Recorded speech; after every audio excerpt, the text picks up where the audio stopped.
guys, I'm Ryan from Read With My Eyes, and I have another book review for you. It's Dragons of Autumn Twilight, and this is my special omnibus edition of the Chronicles from Dragonlance. I just came from Gen Con. I got it signed by Margaret, Weis, and Tracy, Hickman, the authors of this. So guys, for me, Dragons of Autumn Twilight is a very special book for me. It's a book when I was in the 7th or 8th grade. I think it's the 8th grade. You know, it's free time. It's trying to read. They had a little book there, and it was Dragons of Autumn Twilight, and it just opened my eyes to a new experience. You know, they kind of forced the classics on you, which I like the classics now, but definitely not at the time. And this just opened my eyes to a whole new world of fantasy, and it started me on this incredible reading journey that I'm still on, and it's just that kind of book. So Dragons of Autumn Twilight is a book that was designed from the game, and they didn't expect this book to do very well, and this book was a bestseller like instantly. This is the first book of 182 now books that are in the Dragonlance. They're still writing stories, and Margaret, Weis, and Tracy Hickman are still writing stories. They just did The War Wizard, which I got at Gen Con as well. So incredible storytelling that still exists today.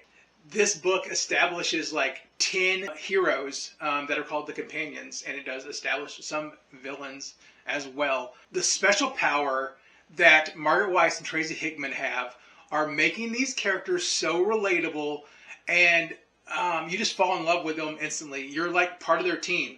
I haven't fallen in love with a group of characters like this since Star Trek The Next Generation. You're just like part of their group. You're part of their crew. And this one just instantly, I'm like, okay, I'm part of this.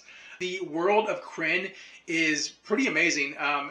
At first, you're getting explained to it in the story, and I was a little overwhelmed because it's been so long. And I'm like, oh man, okay, I don't remember any of this stuff. As you read the book, they do expand into this world. They go north, and then they go south. The characters are that classic fantasy that Tolkien created in The Hobbit and Lord of the Rings.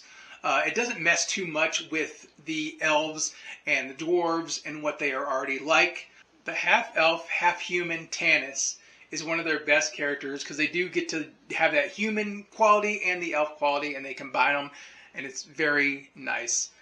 The Dark Mage is trying to do the right thing, but he wants power and magic more than anything in this world. And I love Taz, the Kinder, the small thief, which is a lot of fun. He gets into a lot of stuff.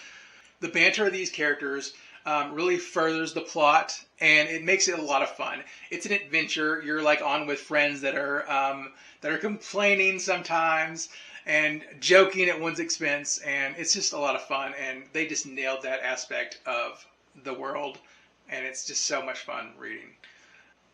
All right, the plot. Tanis returns from a 5-year journey him and his friends went on. They each went to their own homelands to investigate evidence of the true gods.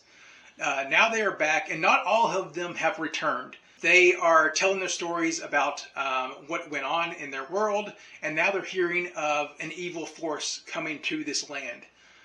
They're also hearing the rumor of dragons that have returned.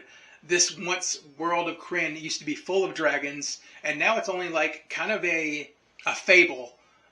But now it's coming true, and these dragons are returning. The Companions, as they're called, have to go on this journey to establish the true gods and then try to fight for the good of this world. The gods have forsaken this land, and now they're trying to bring the gods back, the gods of good, because the gods of evil are now ruling. And it's a lot of fun. They go in a lot of places. There are dungeons, and there's dragons, so they do complete what the Dragonlance, what the Dungeon Dragons set out to do, Dungeons and Dragons. This is the first book in the Dragonlance world that was ever created. This is the first book in a trilogy that's called the Chronicles. I love the world. I love the magic. And there are some surprises in there that I did not see coming that I forgot about. And I was like, oh, whoa, I totally forgot about that part. The book has a lot of heart, too. And it's a lot of fun. It's just fun. Fun. So I rated this book 4 out of 5 stars. Definitely fun level is way there. This is not epic fantasy. This is classic fantasy. It establishes what it needs to establish. It doesn't go in these crazy details. The world building is there, but it is more like explored. It is not set in stone, and they're still exploring this world and creating it. But it has a great history. It really sees through in the legendary Huma that you get to know his tale, and I really love that tale. Guys, I'm Ryan from Reading With My Eyes. This is my review of Autumn Twilight. Guys, if you like this, please give me a thumbs up. Please subscribe if you have not before. But thank you guys.